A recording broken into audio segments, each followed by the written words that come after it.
En la clase anterior habíamos hablado de las características que tenía el estómago, sus relaciones, pero me había quedado todavía para destacar las relaciones que tenían de las curvaturas, tanto la curvatura menor como la curvatura mayor. Y adelanté que en eso íbamos a tener la presencia de los llamados epiplones. El epiplón menor, el epiplón mayor y uno más, que es el epiplón gastroesplénico.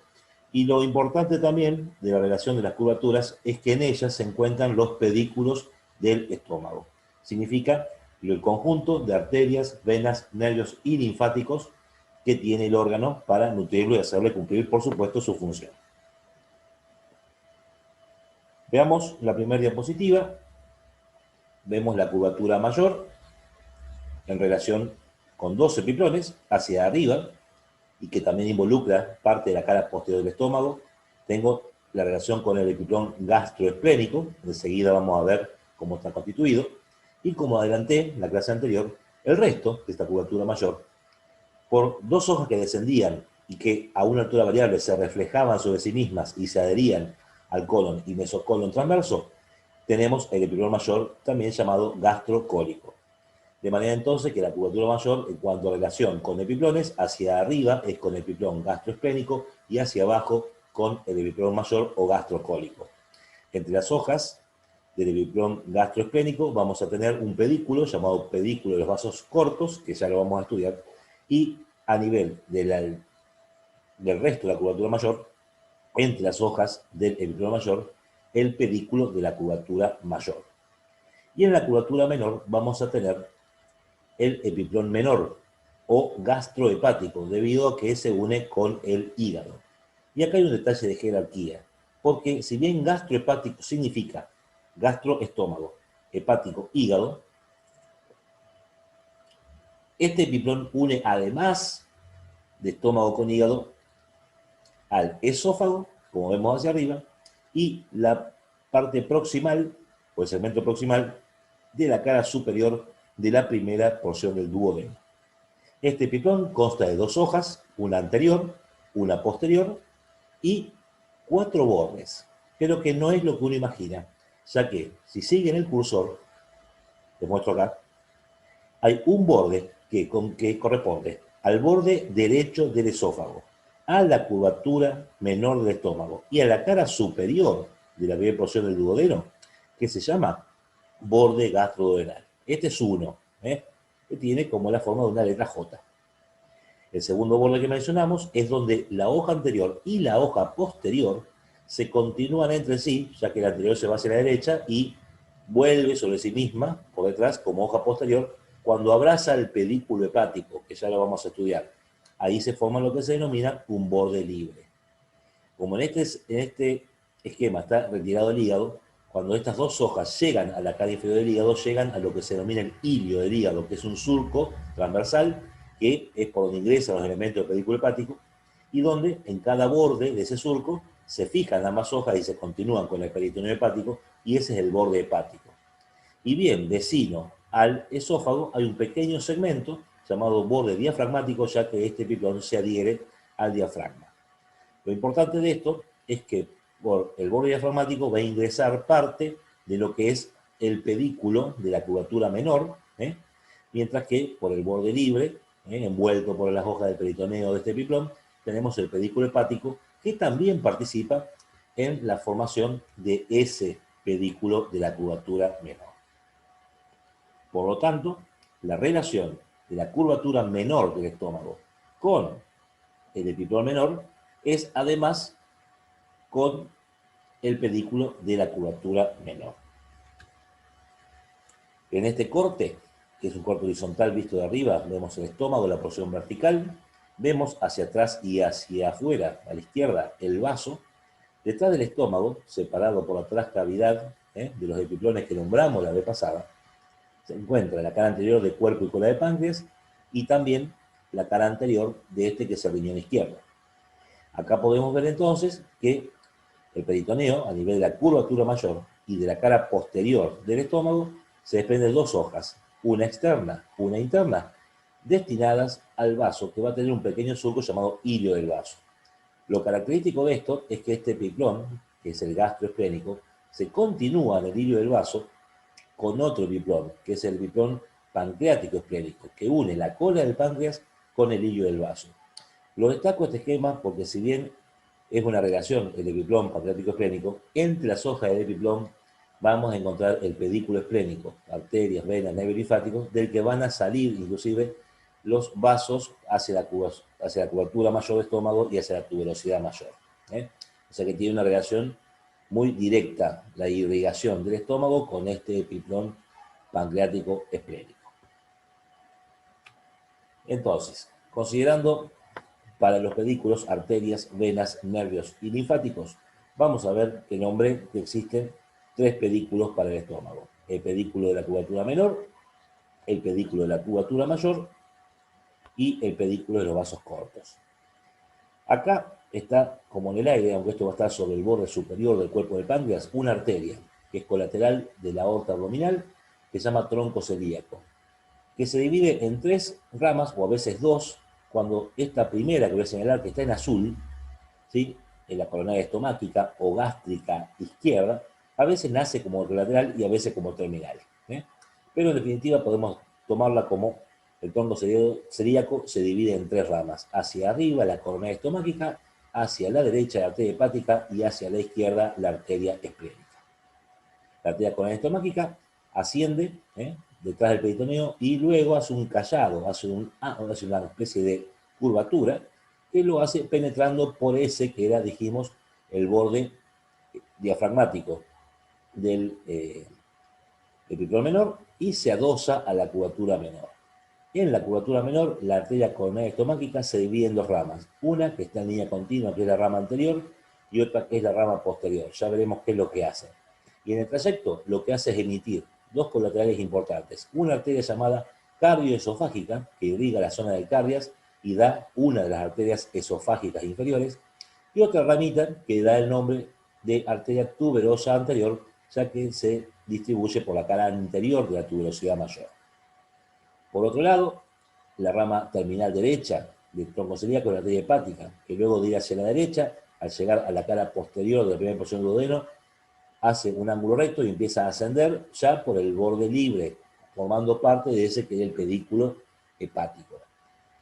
En el trayecto ascendente, ya formando el pedículo hepático, la arteria hepática da esta colateral, que es la arteria pilórica, que se vuelve por la cara superior del primer porción del duodeno y sigue la curvatura menor del estómago, y que también se divide en una rama anterior de trazo continuo y una rama posterior que está en línea de puntos.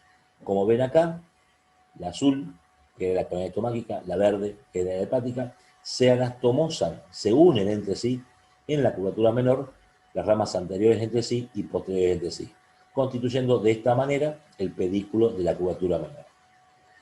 De esas anastomosis de las ramas anteriores y las ramas posteriores quedan ramos gástricos hacia la cara anterior y hacia la cara posterior del estómago. Ahora bien, la arteria hepática, cuando hace el ángulo, hace ese codo detrás de la primera porción del duodeno, da una rama colateral que pasa detrás del duodeno que se llama arteria gastroduodenal. La gastroduodenal es también colateral de la arteria hepática. Debajo del duodeno se divide en 2 ramas terminales, una de las cuales me interesa ahora, que se llama arteria gastroepiploica derecha. Esta arteria gastroepiploica derecha recorre a distancia, 1,5 centímetros, 2 más o menos, de la curvatura mayor del estómago, entre las hojas del epiplón mayor. Y va dejando vasos rectos, que se dividen anteriores y posteriores para la cara anterior y posterior respectivamente del estómago, y vasos epiploicos, que van a ir entre las hojas del epiplón mayor, para luego anastomosarse entre sí, formando estos vasos epiploicos el arco de Barkov, que tiene como función solamente asegurar la nutrición del epiplón mayor. Así como hay una gastroepiploica derecha, debe haber una izquierda. Entonces me voy nuevamente al tronco celíaco y veo que en línea de puntos y en forma así flexuosa, significa que esto va a ir por el páncreas, va por la cara posterior del páncreas. Y del páncreas pasa al vaso, que acá no está dibujado, por el epiplón, como lo hablamos hoy, pancreático esplénico, para nutrir al vaso. Y las ramas terminales que da la esplénica, la inferior, da origen a la arteria gastroepiploica izquierda, que primero recorre el epiplón gastroesplénico y luego entre las hojas del epiplón mayor, como se continúan, y de esta manera esta gastroepiploica izquierda se anastomosa con la derecha de la gastrodenal de la hepática y hace exactamente lo mismo. Da vasos rectos que se dividen anteriores y posteriores para las caras correspondientes del estómago y los vasos epiploicos que entre sí se anastomosan formando ese arco de Barkov.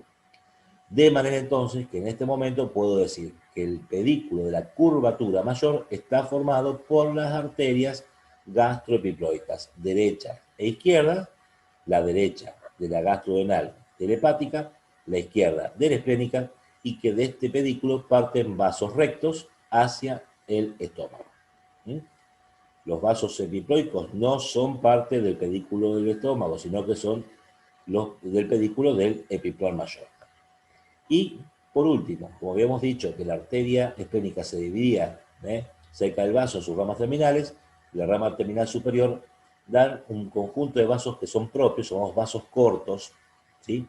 Que van a ir entre las hojas del epiplón gastroesplénico hacia la tuberosidad mayor, donde se destaca una llamada tuberosa posterior, para diferenciarla de la anterior, de la coronaria estomáquica, ¿sí? Y que irriga la cara posterior de este estómago, a nivel de la tuberosidad mayor, por supuesto.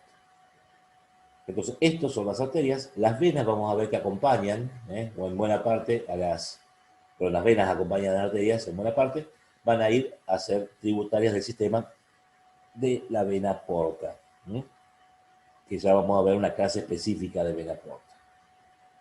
Entonces, acá en el cuadro, les dejo ya, lo pueden copiar tranquilamente, el pedículo de curvatura menor, son la coronaria estomáquica o gástrica izquierda, que es del hongo celíaco, que es anastomosa con sus ramas anterior y posterior, con la pilórica, también llamada gástrica derecha, que es una colateral de la hepática, que es a su vez del tronco celíaco.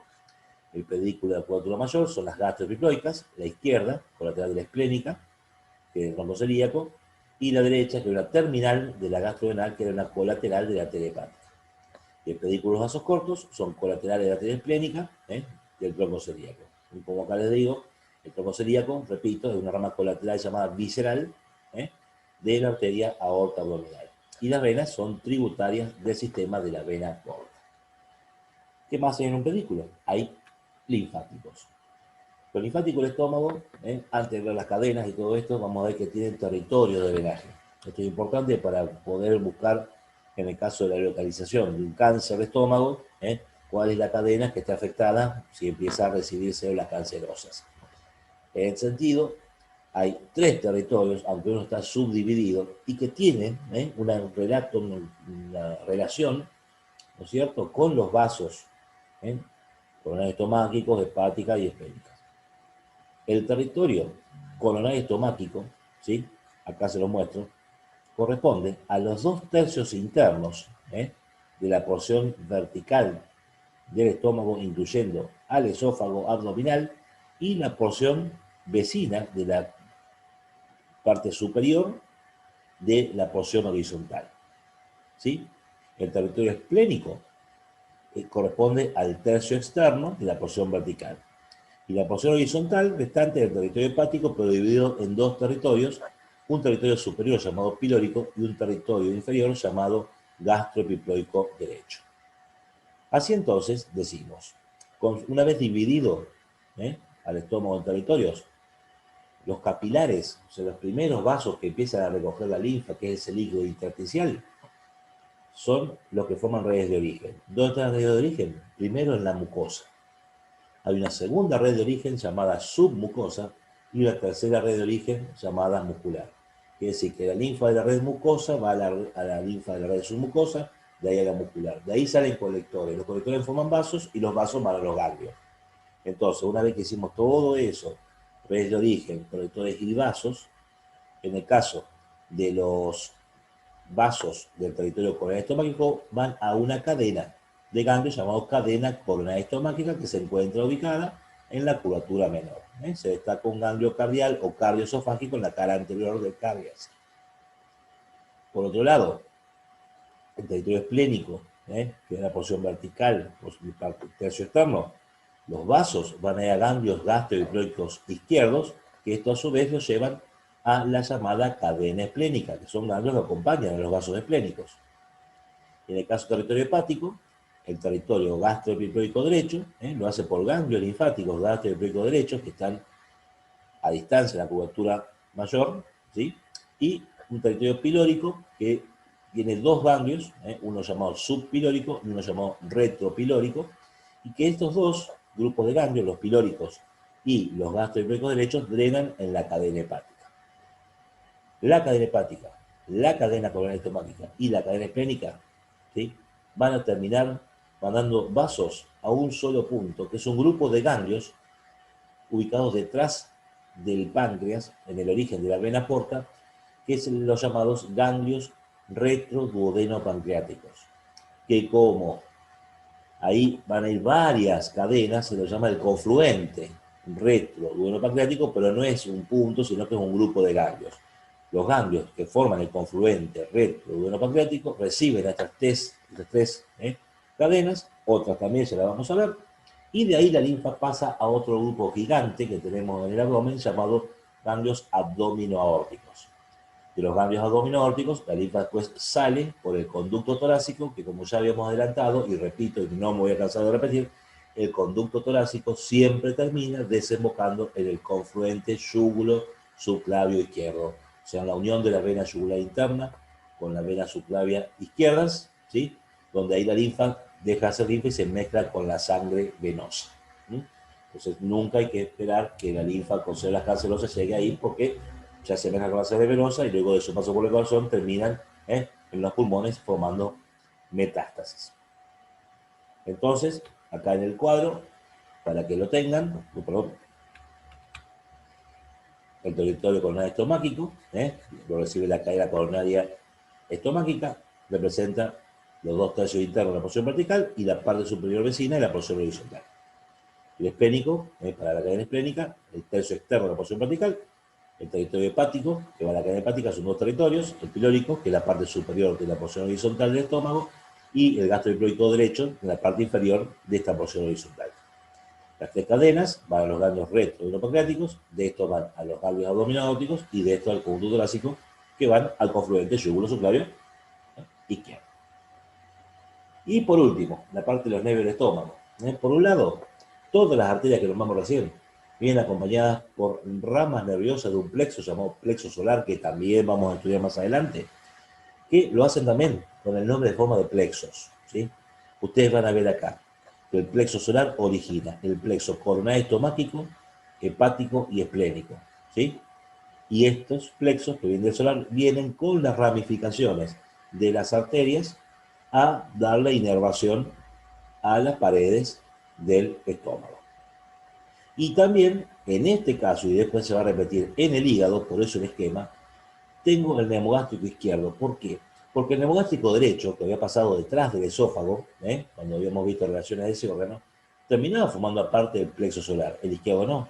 Entonces el izquierdo, o tronco malar anterior, pasa por delante del esófago, deja una rama al estómago, que se llama nervio de la curvatura menor, bien, o nervio del Latarjet, ¿sí? Y luego sigue su trayecto hasta llegar al hígado y también inervarlo. En ese sentido, la inervación del estómago va a estar asegurando que, uno, ¿cuál es la función del estómago? Por un lado, segregar jugo gástrico. La secreción del jugo gástrico se da cuando estamos, ¿no es cierto?, alimentándonos. Entonces, durante la ingesta, mientras estamos comiendo, hay una descarga parasimpática, o sea que acá funcionan los vagos para aumentar la secreción de jugo gástrico del estómago. Y también asegura la secreción del moco, la mucosa gástrica, porque recuerden, lo van a ver con fisiología, que el moco fue una pared o barrera protectora para que el ácido no degrade el tejido gástrico.